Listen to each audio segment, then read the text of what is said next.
In this module, we are going to talk about fast food culture. The model of McDonaldization is applicable to a broad scope of political, economic, and social mechanisms. The fast food model of the United States offers many other countries an efficient method of satisfying many needs. Quality is preferred, quantity is preferred over quality. Technology has become inevitable in everyday life.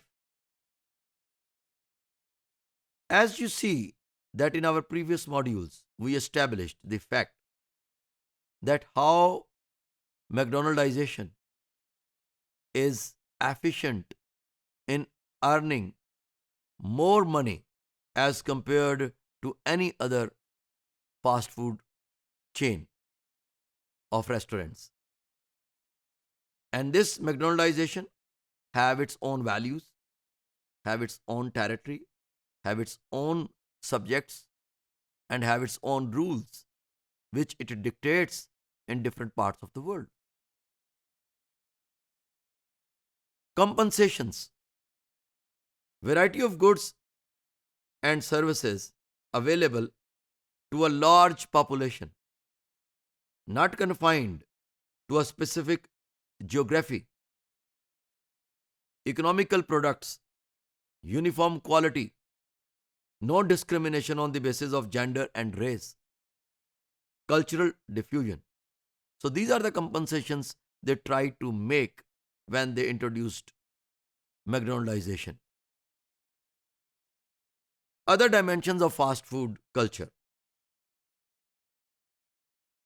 irrationality, disliking, unreasonable systems, denial of basic humanity, lacks of human reason.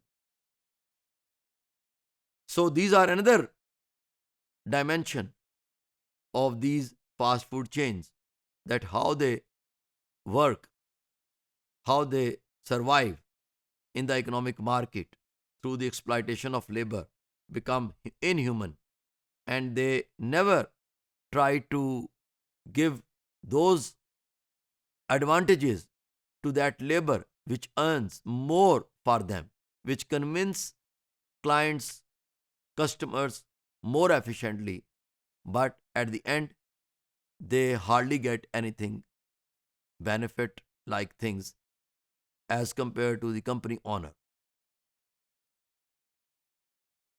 Example of China. Fast food culture has influenced Chinese people due to the globalization of Western fast food.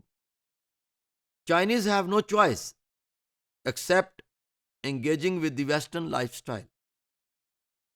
The Western and Chinese cultures are interacting more often, leading to create a globalized China. We learned in our previous modules about convergence of values, about convergence of cultures. This is another example of cultural hybridization that we learned on our previous modules, that how mixture of cultures are creating another one. Modern social institutions and many other cultures are also inspired by the principles of McDonaldization. It is used to achieve business goals, production and delivery goods and services. It illustrates the notion of globalization and consumption. These multinational corporations are working very efficiently to manufacture the taste of the people through catchy and gaudy slogans like choice of a new generation, choice of a new generation or next generation. This is how they attract their people.